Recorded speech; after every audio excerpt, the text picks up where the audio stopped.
Funding for This Is Nashville comes from you, our listeners, and Alliance Bernstein. Since 2019, employees have impacted our community by giving more than 5,000 hours of volunteerism in Middle Tennessee. AllianceBernstein.com. Alliance Bernstein is not affiliated with National Public Radio. I'm Khalil Ekulona, and this is Nashville. Years ago, when I lived in Los Angeles, I worked in the customer service department at a high-end retail store in Beverly Hills. The store had a playlist that featured a beautiful salsa jam by Ruben Blades. As soon as I heard it, I knew it was time to dance. So I would rush out to the extension bridge on the second floor where a colleague from Women's Running Apparel would meet me, and we would salsa until the song was through. Whatever mood I was in, dancing always took me out of it. That's what partner dancing can do. So, where can you find your opportunity to partner dance around town? That's coming up later this hour.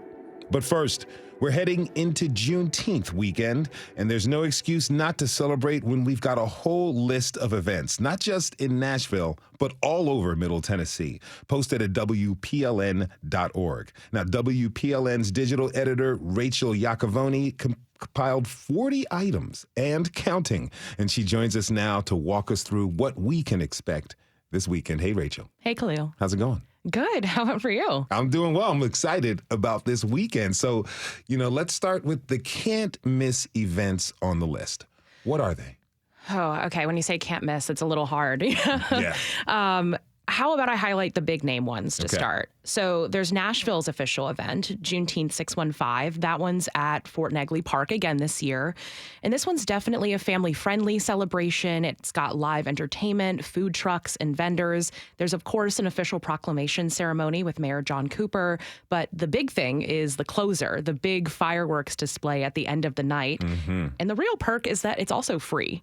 Okay. So, but also in Clarksville as well, there's the city's official parade and festival that'll feature over 60 Black-owned businesses and organizations, and the other fun stuff too, like food and music, and that one's also free. Sprinkle free on something and it makes it even better. So now for any listener who really may not be aware, Juneteenth is now a federal holiday, but it's also recognized in Tennessee. Rachel, remind our listeners, when did that come to be? Well, surprisingly, before it did on the national level, Governor Bill Lee signed a proclamation recognizing Juneteenth for the first time in 2020. So in the middle of the racial justice protests of that summer, and it was a largely white crowd at War Memorial Plaza when he did. At that time, Lee said it was a good time for progress and education about race in Tennessee. But since then, the governor has signed legislation banning public schools from teaching about privilege and racial inequality.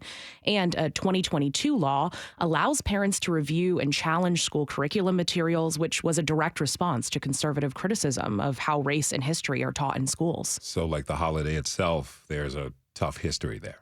Yeah, I mean, some of the events get at that too. There's one in particular that comes to mind, the Travelers Rest Historic House Museum in Creve Hall.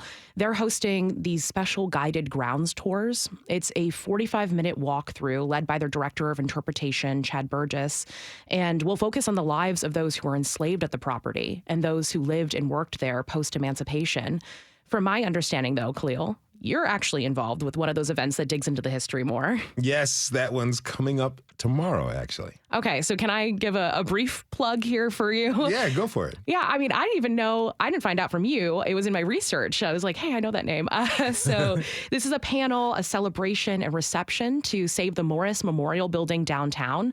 The 1926 building was named for Elijah Camp Morris, who was the National Baptist Convention's first president. He was born enslaved in Georgia, but he studied at Nashville Normal and Theological Institute.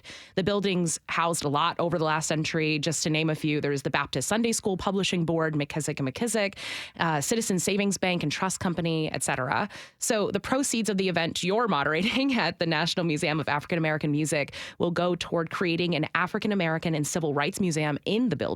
So tickets were still available as of last night for $15 each. Yes, it's going to be a great time featuring Dr. LaRotha Williams, Darryl McKissick, Council Member Sandra Sepulveda, and Betsy Phillips. I cannot wait for that conversation. So, we've been talking a lot about Nashville's Juneteenth events, but your map, it gets well outside Davidson County.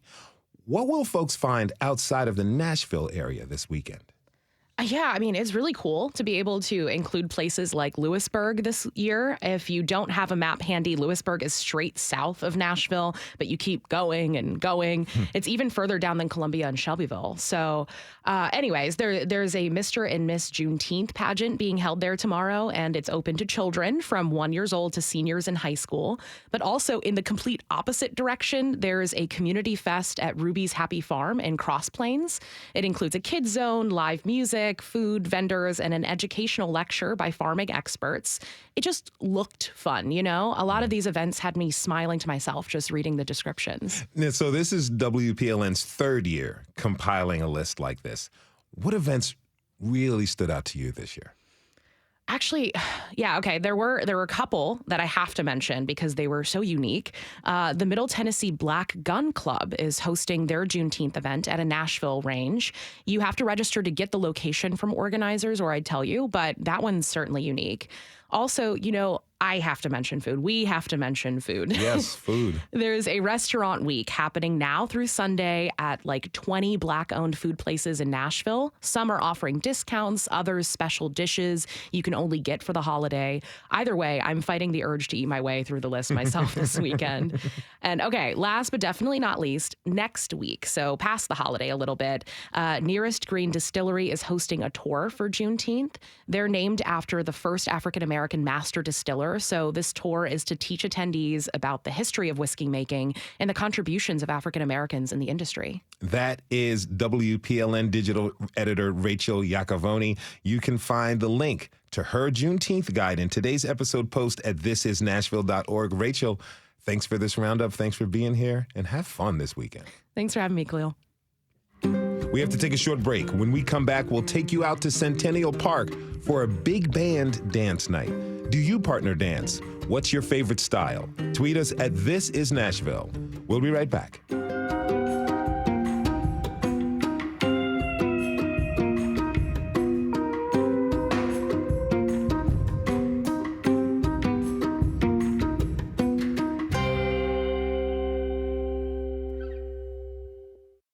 Funding for This Is Nashville comes from you, our listeners, and Music City Prep Clinic, Nashville-based provider for PrEP, and offering comprehensive sexual health services in an environment designed to be safe, professional, and shame-free. Learn more at musiccityprep.org. I'm Khalil Colonna, and this is Nashville.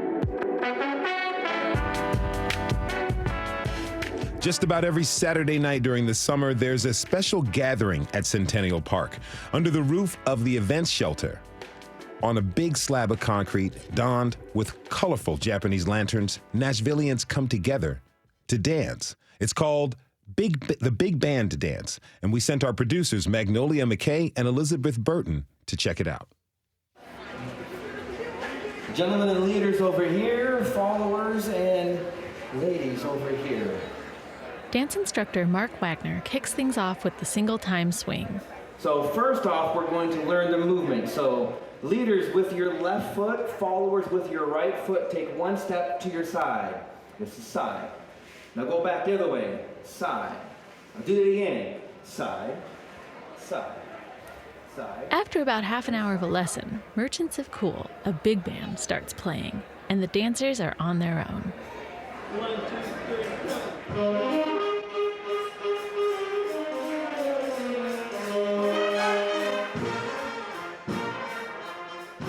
They pour onto the floor from all sides, leaving their picnic tables and camp chairs on the lawn. While some of the dancers are new, some have been at it for much longer, like Natalie Stone and Scott Hutchinson, who've been coming for about 10 years. I mean, it's always been pretty popular. Yeah. You know, I think we see a similar thing to what we're seeing now, which is like a really nice range of ages and just like diversity of people that are, you know, kind of like everyone's coming to have a good time, and it's just, you know, pretty casual. So I don't know if you think it's changed. I think the thing that's interesting to me is it's pretty consistently brought in a younger crowd than I expect. And I'm kind of pleasantly surprised. We haven't been in the last couple of years, and to come back and see that there's still a ton of young people here is pretty interesting. You know, I mean, when we started coming, we were in our late 20s, early 30s, and, you know, now we're the old fogies. So Yeah, right. Big band dance draws more than just dancers. A lot of folks come out to enjoy from the sidelines, get something tasty from the food trucks, and let the kids draw with sidewalk chalk. I can't leave without saying hello to one man sitting near the band with an adorable puppy.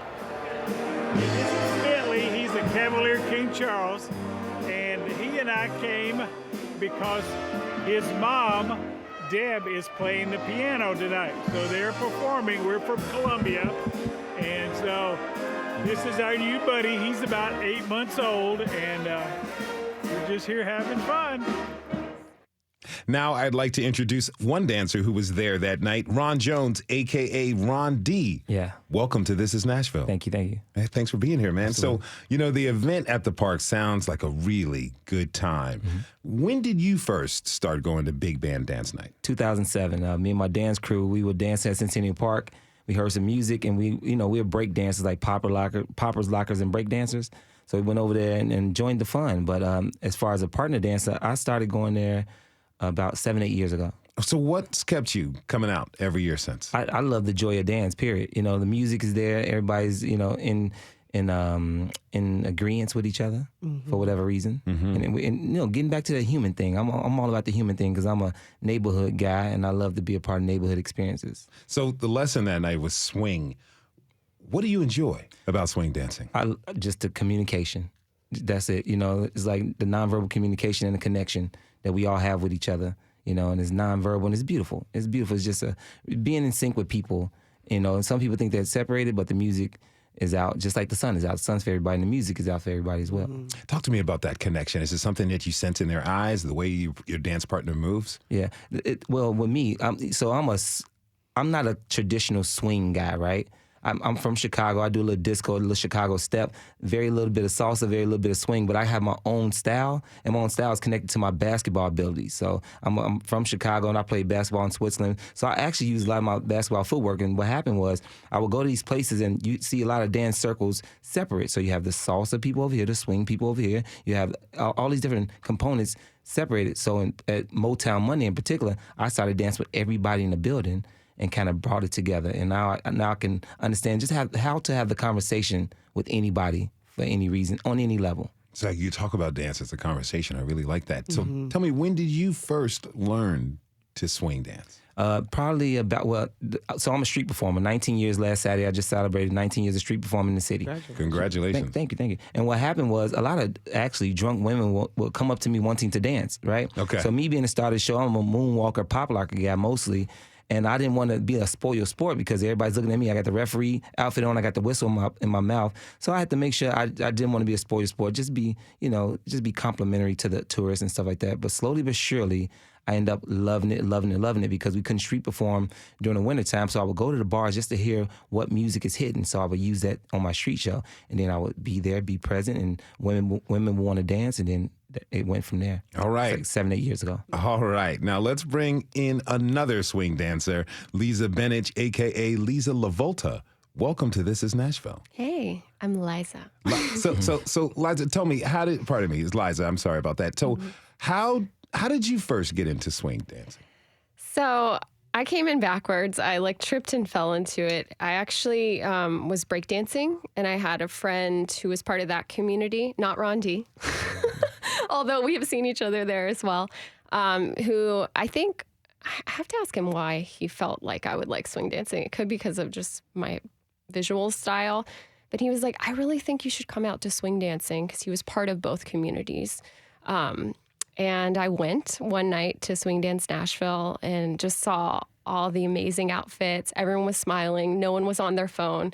Everyone was connecting. Like Ron's saying, it's a conversation, all different ages, all different backgrounds. And I was hooked. I was like, I want to do what they're doing, and I want to do it well. Now, what is it about this connection, apparently, we've discovered between breakdancing and swing dancing? Is it the acrobatic nature of both dances? It can be, although, so we call them aerials in swing dance. That definitely helps if you have some flipping ability. I did gymnastics in my past, so I'm able to draw from that. But a lot of the footwork is surprisingly similar. It's just restyled to a swung beat. And if you go back to Al Mims and some of the older solo jazz and really watch the old tapes, they do floor work. and it looks very similar to breaking. Everything's kind of come out of and grown out of solo jazz. So there's a surprising amount of crossover. All right. So tell me, what is it about swing dancing that generates fun and excitement? It's easier to answer like the opposite question because there's nothing that I can think of that isn't fun about it. I think it's a very sweet community. The music's really heartwarming. Something about the jazz era is just, I don't know, it's heartwarming. That's the best way I can put it. And it kind of sets the tone for how everyone interacts. It's just very sweet. It's hard to articulate in any other words than that. I would say it's rare. In a way, it takes me back to childhood where things are just really simple. You can just hang out in the sandbox. Hey, you're my friend. And, it's not complicated. You can kind of just be yourself. Yeah. Now, we were talking about the connection between breakdancing and swing dancing, and because it can look a little bit intimidating. There's flips and turns. Yeah. What are some of the moves incorporated into swing dancing, and how hard are they to pull off? Okay. So there are different veins of swing dancing. And there are different types of swing dancers as well. And I really feel like swing dance is for everyone. So you can come and you can just have fun with your friends. You can play around. You can meet new people. You can laugh. You can learn the basic step, which is a rock step, triple step, triple step. If you can do that, you can do that all night and just have a hand-to-hand connection and you're good to go. People that want to continue in the dance and move into flips, move into more complicated footwork, move into some of the innovation and some of the other styles of swing dance being Balboa, collegiate shag, they can do that as well. So there's an opportunity for all different kinds of people to connect and to move forward. So take me out to the dance floor with you. Okay. Describe to me what it's like to be on the floor in the zone doing your thing. Yeah. So I'm a musician and I love music and I love music so much. Like making music and singing music isn't enough. I almost want to climb inside the music and live in the music. So dance really embodies that for me. And having dance is such a gift because it just helped me express and be closer to the music. So being on the dance floor for me is watching my friends, looking over, watching everybody laugh, have these amazing interactions. They're just cute and sweet. It's being swept up by the music. It's tripping over my feet sometimes and falling on someone, then laughing about it and being like, just continuing to go. I mean, it's all things. It's just a lot of fun, most of all. So it's safe to say that you're an enthusiast. Very much. Okay, so tell us, where did this particular style of partner dancing, where did swing dancing originate? Yeah, swing dancing originated in the 1920s and it continued into the 40s. And some of the founders were really in Harlem. It was a social dance style. And it just kind of evolved from there. It had a re-up in the late 90s, early 2000s, where it was thrust back into the scene. You can also see it in a lot of silver screen pictures, like Hell's a Poppin'. There's some amazing swing dancing going on in that movie. And yeah. So what about the fashion? Like what type of fashion accompanies swing dancing? Era fashion. So you can dress, any style, by the way. So don't anyone feel confined to these. I've shown up like full-blown 80s before, but okay. There's 20 style Charleston, which is that flapper style. That'll fly. There's the traditional like 50s rockabilly with the big floofy skirts and the pin curled hair. You could go 60s. There's just everything. So is there anything that people should not wear out there? Yeah, I would recommend not wearing shoes that stick to the floor. Okay. So your running shoes, which are built so you don't fall and slide, those are actually going to impede your progress when you're swing dancing, because if someone tries to turn you or spin you, you're going to stick to the floor, and that's going to hurt your joints. So I prefer pretty slick bottom shoes. I would say mild to moderately slick when you're starting, because you do still want to be able to put the brakes on. But I love shoes where someone can just drag me across the floor, really. Okay, but if you're going to wear pants, make sure that they're kind of loose and stretchy. Yeah, stretchy pants are great. You definitely don't want to rip your pants on the floor. I've seen that before. I mean, that could be a whole thing, though, so maybe you do. I mean... So, Ron, I understand that swing is just one of your specialties when it comes to partner dancing. What other styles do you enjoy? Well, I enjoy as far as like partner dancing. Yeah. It's probably disco. I'm a disco maniac. You know, I grew up in Chicago, so we have house music, which is kind of derivative of disco. And so I love fast moving things. I love the flow, the constant flow of dance, constant work. Similar to basketball. Basketball is a game of spurts, so it's kind of the same thing. It's just like, so I kind of do like basketball moves. Like I'll take a woman, swing her out, grab her waist, put her behind my back, just like a basketball, like that. So just a lot of my particular show is verbal, nonverbal, comedic theater, dance, comedy, mime, and improv. So I love the improv and the feel of dance. Mm-hmm. So if you say take me on a journey in the dance floor, we just walking. But we're walking and we're talking while we're walking. So when I teach people how to learn how to put themselves inside the dance. I teach you how to learn how to be yourself within the dance so you can figure out what the music means to you. So when you're talking disco dance, I'm of that age, I remember people doing the hustle. Yes. You're out there doing the hustle. 100,000%. People look at me like, Ron, what are you doing? Everything. And anything I can think of. And trying to improv my way out of the matrix of the world. Now, I think that song, The Hustle, is going to be in my head for the rest of the day. I'm down for it. Now, some dance styles, people, they take the basic moves and they add their own flair to them. Mm-hmm. You were just giving us a description of that you take basketball moves and add that flair. Have you ever taken basically combinations of these different dance styles? Mm-hmm.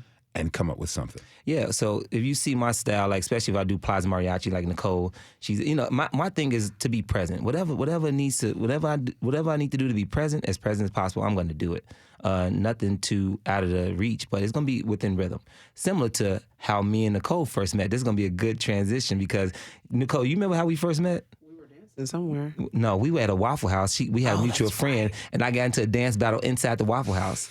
Right? We were just dancing. So it's all about making sure that no matter where we are, we're going to make sure we make definitely an experience out of it. Okay, my next guest is a master of another style that's offered in town, and that's salsa. Nicole Ahima, welcome to This Is Nashville. Thank you for having me. I'm happy to be here. It's so great to have you. So let's start with the origins of salsa dancing. Where does this style come from, Nicole? Ooh, that's a battle. I don't want to be the one to say it, but I'm going to tell you what my learning has been. So salsa is actually, from my understanding, from New York, which a lot of people are surprised by. Cubans, Puerto Ricans, Colombians will fight over the origins of it. The base dances that make up salsa did come from there. Son, danzón, all of those styles of dances. But they traveled in a great migration up to New York, mixed with swing, hustle of the time, and then salsa was created from there. Salsa came from there. I remember in 2009, I was in New York City for the Puerto Rican Day Parade. Oh, and it was that just happened recently, actually. Yeah. And a lot of people were all over town, and I just saw an elderly man who was dancing by himself. Mm-hmm. He just looked so smooth. I just went up to him. I said, "Sir, I want to be you when I grow up." Yes, they have so much sabor, so much flavor when they dance. Mm-hmm. Yes. Salsa is a combination of a lot of different styles. Yes. Tell me, what does it feel like for you to be out on the floor dancing to the music?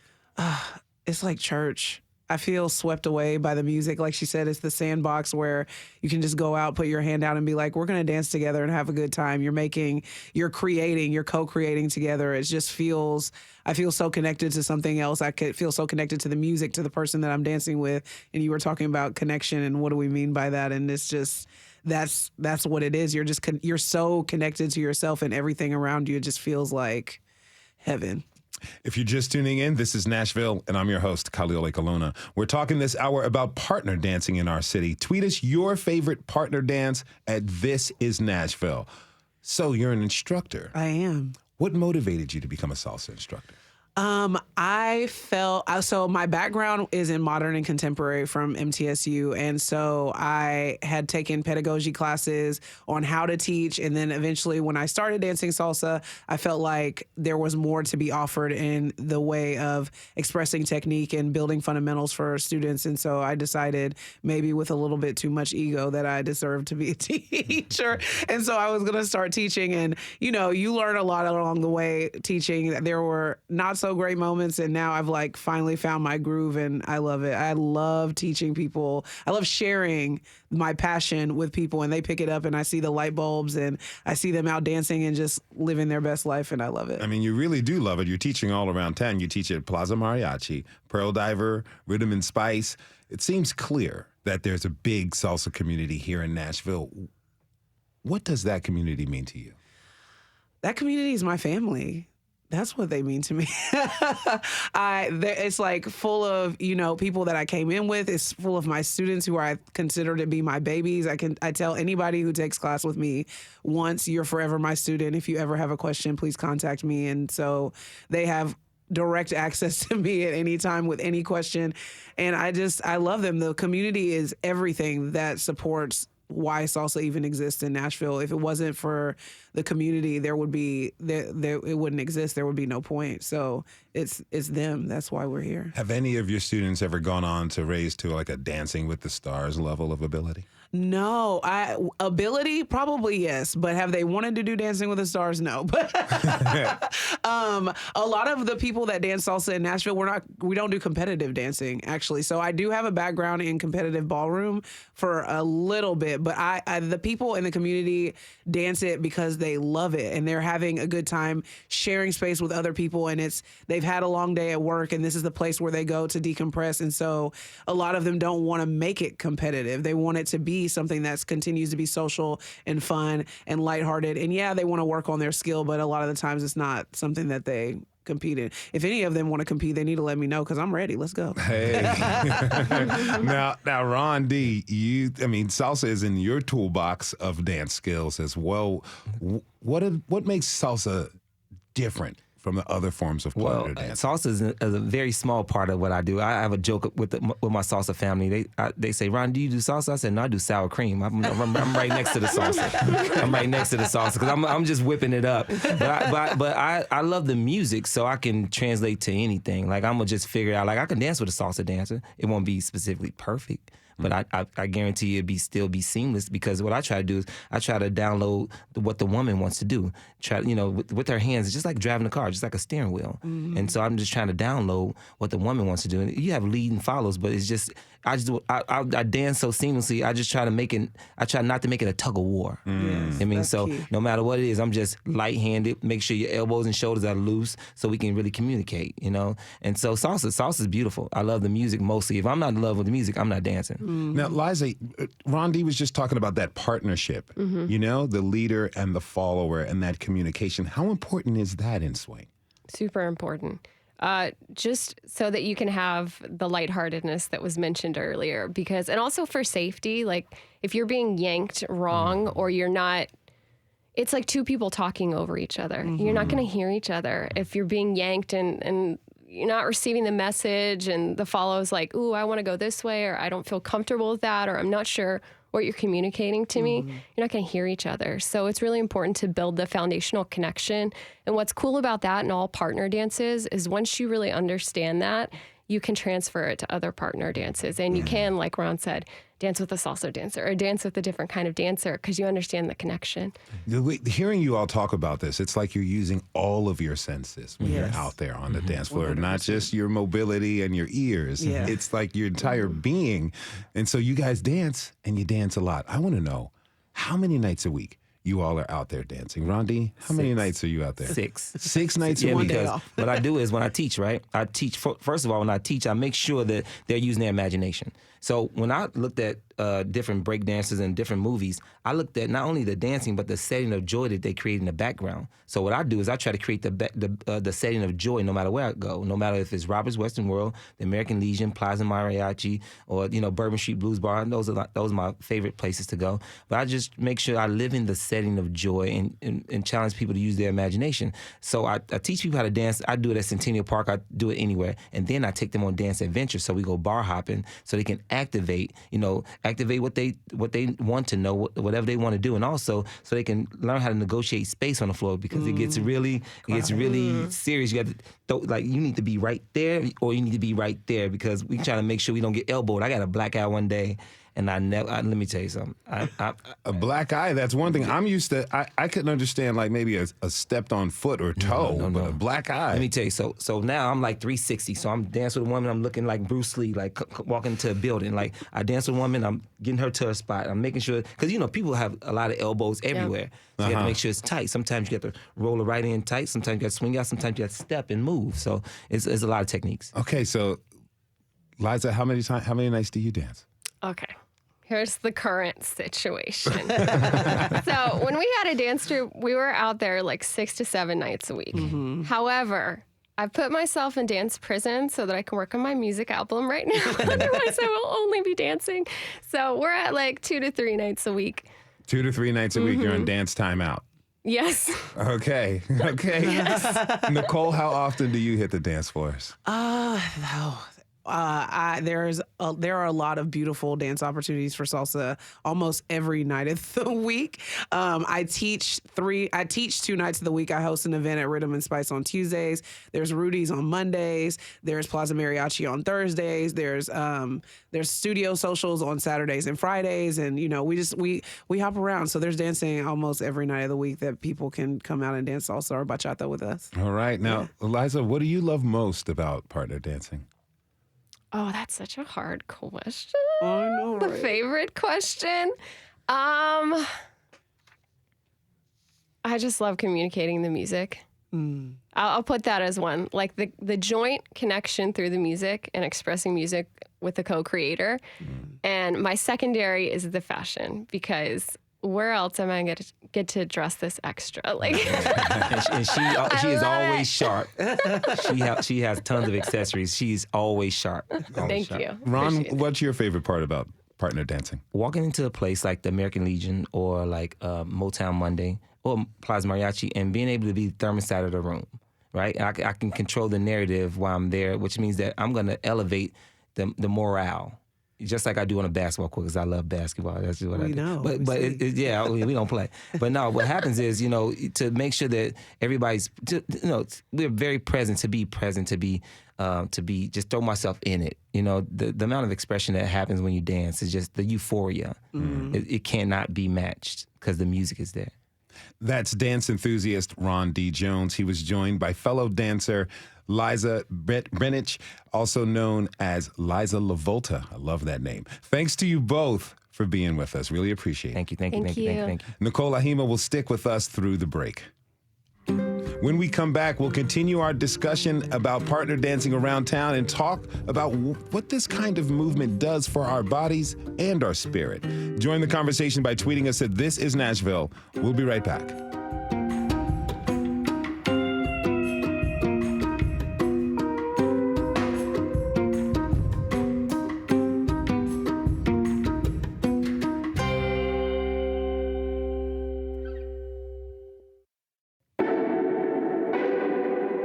I'm Khalil Colonna, and this is Nashville.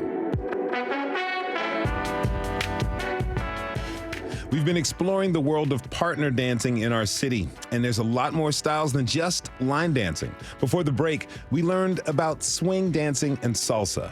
Now, let's explore some other forms of partner dancing with my next guests. Musician Mae Socks teaches two-step and Cajun dancing at Honky Tonk Tuesdays, and León Berrios is a musician and dancer of many styles. Mae, León, thanks for being here. Welcome to This Is Nashville. Thank you so much. No, thank you. It's great to have you both. So let's start with Cajun dancing. Mae, what is that? It's actually it's my favorite style of dancing. You would dance 2 steps to each side, but there is a little bit of a hold on that second hold. So it's more of a feel thing. And your body is going to be very loose, and your feet are going to never leave the ground. It's very sexy. So you're kind of sliding. Very much sliding. Oh, yeah. How is that different from two-step? Like Texas two-step, that would be more linear. So you'd be traveling around the room more and not moving to the side as much. And the step is going to be quick, slow. So it's different patterns. It's kind of like a moseyed type of form of dance. Sensual, you would say. Very sensual. Cajun dancing and Zydeco very sensual. Okay, now, León, you dance different styles like bachata, zouk, and kizomba. I want to run through each, starting with bachata. What is that? Well, bachata, first of all, is from Dominican Republic. You know, it's a kind of a style of dancing which has its own music because it's created together, music and the dance, compared to some other dances like zouk, which doesn't have their own music. But yeah, it's describing it is a little really hard. I was trying to put it together, you know, and so that people can see it. But if I think it's culture, it's like family. People get together. Bachata actually means getting together and having fun. And that's bachata. You know, you dance with your mama, with your grandma, with your friends, with your girlfriend, with your wife, with your children. But it's probably one of the most accessible dances compared to salsa. Okay. Because of the beat. Because it is basically straightforward and with a tap. 1, 2, 3, tap. 1, 2, 3, tap. Although it's counting eights. 1, 2, 3, tap. 5, 6, 7, 8. Gotcha. And you basically go side to side. Now, you also dance kizomba, which I've tried in the past, and I remember that you get very, very close to your partner, which can be kind of hard. What sets this style apart? Yes, first is the music too, is the language even. The origin of kizomba and zouk is more like related to the languages in Portuguese in general, although it's also in French, but we're not going to go that deep into that. Okay. But the beat is also different, and it's marked in the music, for example, in kizomba and zouk feels more like 1, 2, and 3, 4, and 1, 2, and 3, 4, and whereas the other kind of music feels more like bachata, for example, 1, 2, 3, 4, 5, 6, 7, 8. So that makes you the kind of footwork you do with those two dances is totally different and than salsa and bachata. So and the closeness, as you said. So if you think doing an already a little complex footwork, being so close, it's so complicated in the beginning. Then it is very easy, you know, a lot of fun. And it gets you really up in your head. The person who taught me kizomba was my best friend's girlfriend, and she said, you have to get very close. And I was like, I'm feeling weird about this. She just grabbed me and made me do it. I ended up being in a competition about it. Tell me, how did you first get into dancing? Into dancing is, as I said, is cultural for me. I'm from Nicaragua, and we grew up dancing. And I was sharing an anecdote is that in Nicaragua, we have piñatas. And since you are very young, you are not allowed to hit the piñata before dancing. So you are in there in front of everyone, you know, blindfolded, and people start saying, que baile, meaning you have to dance. And there is music, so you dance before hitting the piñata. So you start training at a very young age. But my mama was also an instructor. So she would do, believe it or not, we would dance to Vanilla Ice and MC Hammer. Wow. We were very, my mom, Ice baby, and can't touch this. Yeah, in Latin America, you know, and also my mom would play salsa, but for us was a little more like, that's old people's music, you know, salsa and cha-cha. And that was like, and I would say jokingly, or we have joke, that's my grandma's music, and that's my mama's music. But now, coming to the United States, I realized that's part of the whole being a Latino in the United States, and you get in contact more and more with salsa, bachata, cha-cha, and all this, and great instructors that we have, including Nicole in Nashville, you know, and you take advantage of that. Now, Laura Mae, how about you? How'd you get into dancing? I started when I was probably 5 years old, square dancing. And during square dances, you do a waltz. And the waltz was always my favorite part. And that's when you're going to like stay with the same partner, build a connection. And from there, I started Cajun two-stepping and Zydecoing and Texas two-stepping. Just kept going. Kept going. You know, dancing, it's like this wonderful display of self-expression. And it can feel kind of like a meditation, right? 100%. I love this. You never see someone with their phone while they're dancing. And in my class that I've been teaching for 9 years, twice has ever someone had a phone in my class. And one person was very in love, so I understood. He had to text that girl. I've learned this new move. We got to do it. Now, how does dancing allow us to relax and just express ourselves? Oh, you get out of your head and in your body.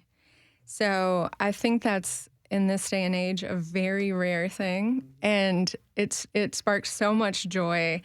And having like this connection with your body, with another person, and you're expressing that connection with music, it just shows you how interconnected everyone is and the dancers around you, and nothing is better. If you're just tuning in, this is Nashville, and I'm your host, Khalil Ekalona. We're talking partner dancing this hour, and salsa dancer Nicole Ahima is still with us. Now, Nicole, let's talk about what dance can do for our bodies and spirits. What do you think? That's a loaded question. It can do so much. It can do everything. For your body, obviously, there's the physical benefits. You're moving your body, you're sweating, you're doing great things for your health, cardiovascular system, moving your muscles, muscle tone, all of those things. But for your spirit, it can do so many things. I think the one thing that a lot of people don't, or one thing that I think of a lot, is that your emotions get stored in your body. So if you don't express emotions, if you hold in your cries, if you hold in your anger, all of that gets stored in your body in certain places. And moving that, a lot of people, if they don't dance, if they don't move, they don't hike, they don't row a boat, they don't, they're not active in their body. Whenever you start dancing, that stuff starts to come out. Mm-hmm. And so it can be a very spiritual, very emotional, very clearing experience for people. I think that it connects you to yourself more, because you do get out of your head and into your body, and you get into your heart, and you really are connected with another person in their energy. And that can be so healthy and so beautiful for your spirit, just to connect with somebody despite anything else that's going on in the world, despite any racial, economic, socio background, whatever. It's just you and this other person communicating to an 8-count beat and just moving together. It can be so divine.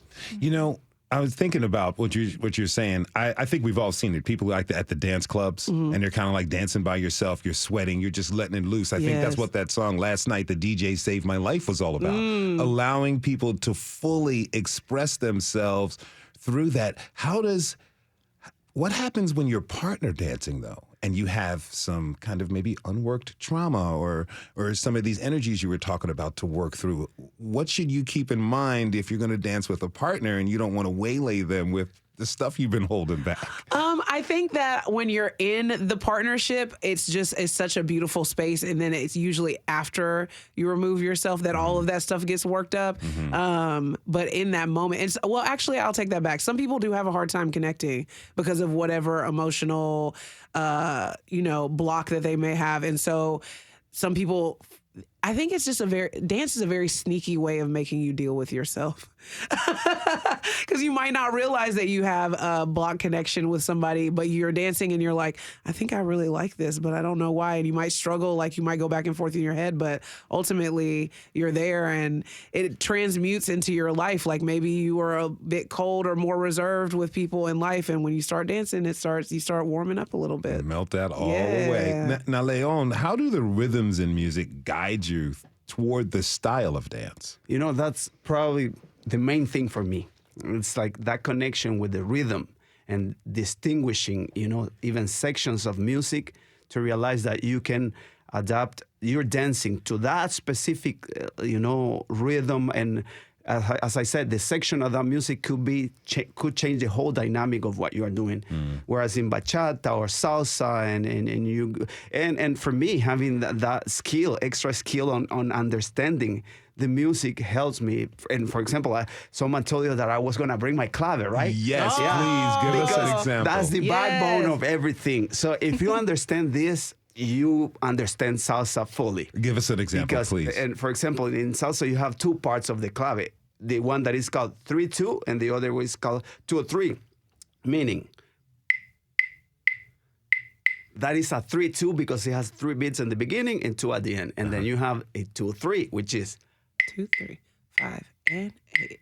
2, 3. But there is a silence in the beginning in the second part, and that could throw off people a lot because it's 1, 2, 3.